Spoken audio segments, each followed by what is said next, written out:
بسم اللہ الرحمن الرحیم۔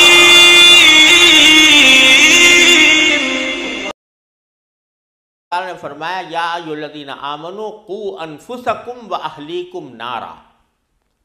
اے ایمان والو اپنے آپ کو بھی جہنم کی آگ سے بچاؤ اور اپنے گھر والوں کو بھی جہنم کی آگ سے بچاؤ۔ اس آیت میں اللہ تبارک و تعالیٰ نے انسان کے ایک مسلمان کے لیے یہ بات واضح فرما دی کہ صرف خود ٹھیک ہو جانا کافی نہیں ہے کہ آدمی خود تو ٹھیک ہو گیا،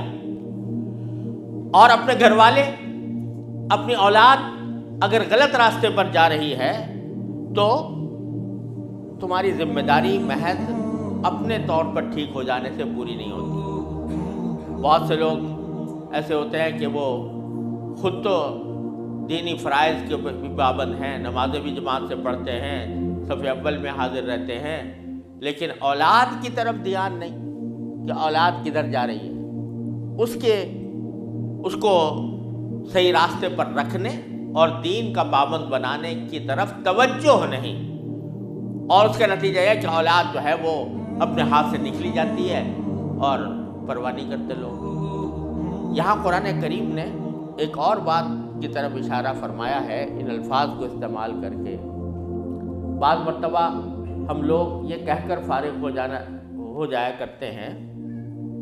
کہ بھئی ہم کیا کریں، ہم نے اپنی اولاد کو بہت سمجھاتے ہیں،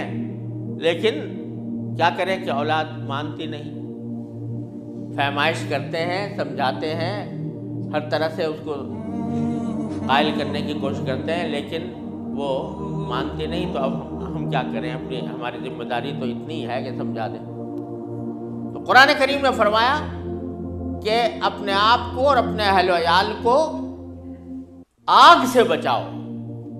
اشارہ اس طرف ہے کہ اگر فرض کرو تمہارے آنکھوں کے سامنے آگ سلگ رہی ہے اور تمہارا کوئی بچہ اس آگ کی طرف بڑھ رہا ہے، تو کیا تم صرف اس کو زبانی سمجھانے پر اکتفا کر لو گے کہ زبانی طور پر کہتے ہیں نہ بیٹا اس طرف مت جانا، یہ تم جل جاؤ گے؟ اگر وہ ماں باپ حقیقتاً اپنی اولاد کا درد رکھتے ہیں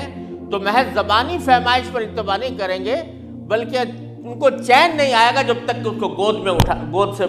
لے کر اس کو آگ سے دور نہ کر لیں۔ تو اس طرح قرآن کریم نے فرمایا کہ تمہارے دل میں جذبہ جس طرح کے دنیا کی آگ کے سلسلے میں ہوتا ہے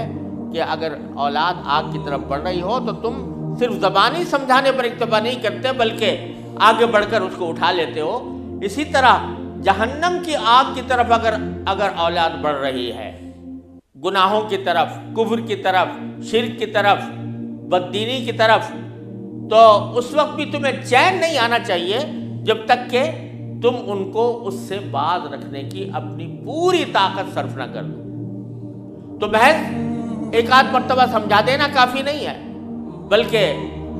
آپ کو ہمیں چین نہیں آنا چاہیے جب تک کہ ہم اپنی اولاد کو جہنم کی آگ سے بچانے کے لیے اپنی ساری طاقت خرچ نہ کر دیں، ساری قوت خرچ نہ کر دیں۔ تو اللہ تبارک و تعالیٰ نے یہ بہت بڑی ذمہ داری ہمارے اوپر عائد کی ہے، اور یہ ذمہ داری یہ ہے کہ ہمارے آباء و اجداد نے ہمیں ایمان کی دولت عطا کی۔ اللہ تعالیٰ کا فضل و کرم ہے کہ ایسے ماں باپ کے گھر میں پیدا ہوئے کہ جن کے نتیجے میں اللہ تعالیٰ نے ہم کو ایمان عطا فرمایا۔ اب اگر ہم اپنی آنے والی نسلوں کے لیے، اپنی اولاد کے لیے ایمان کی دولت چھوڑ کر نہیں جاتے اور ان کو ایمان اور عمل صالح کی طرف نہیں دعوت دیتے اور نہیں بلاتے یا اس کی تربیت نہیں کرتے، تو یہ ہمارا ناقابل معافی جرم ہے۔ اللہ تبارک و تعالیٰ محفوظ رکھے کہ انسان اس میں پکڑا جائے گا، گردن پکڑی جائے گی کہ تم نے اپنی اولاد کی صحیح تربیت کیوں نہیں کی۔